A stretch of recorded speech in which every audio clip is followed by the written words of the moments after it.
People are freaking out right now. Like, they're tired of having their constitutional rights taken away with a mandatory stay-at-home orders. Cities are suing the California governor so their people can go back onto their beaches again. Idiots. Like, I'll stay at home for the rest of my life if they tell me to. Who knows how to make the best choices for my health and my life? Definitely not me. So I'm more than happy to put my blind trust in power-hungry politicians and definitely uncorrupt groups like the World Health Organization.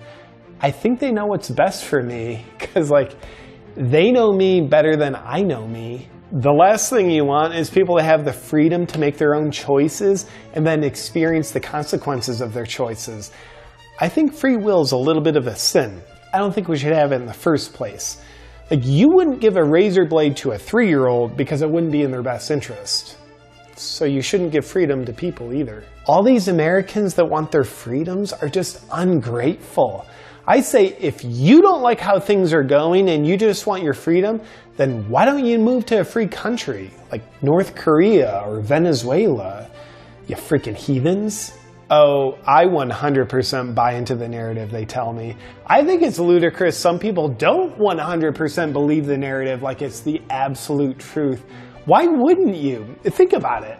If you were in charge of a giant, powerful business that pretends it's a charity like the World Health Organization, you wouldn't spend your time carefully crafting your message to manufacture consent with the public to get them to go along with your mysterious agenda that's in your best interest that you tell them is in their best interest.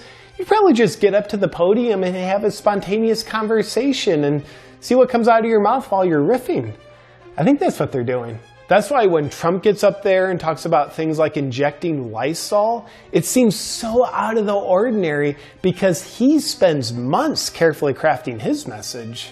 I also find the more scared I am, the more unwilling I am to believe anything other than the original narrative that they told me that they're still telling me, even when new, more accurate information emerges. Like when USC did research in LA County a few weeks ago and showed the amount of people infected with COVID-19 is 28 to 55 times more than we originally thought. Yep, because most of these people don't have symptoms, it suggests the infection is far less dangerous than we originally thought. And in contrast to the original guesstimation of a death rate of 4.5% in COVID cases, the LA County Health Department says the new research suggests the actual death rate in COVID cases is between 0.1 and 0.2%. That means the actual death rate in COVID-19 cases is 22.5 to 45 times less deadly than we were originally told. But this new scientific data is irrelevant to me because it's like I already made up my mind when I was the most frightened. And I'm going to keep believing what makes me the most frightened because it just feels more congruent my being that way. I'll also spend a lot of time looking for information that they shove in my face that confirms my existing beliefs. There's nothing like a little confirmation bias to help my mind continue to learn and expand.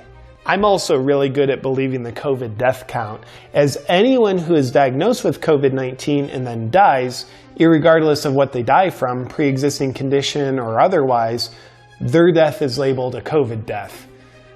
Makes sense to me. Instead of letting the doctor who is treating the patient use their medical education to determine the cause of death, I think the mandate to label it a COVID death is more accurate. And it helps the COVID death count get higher than it is.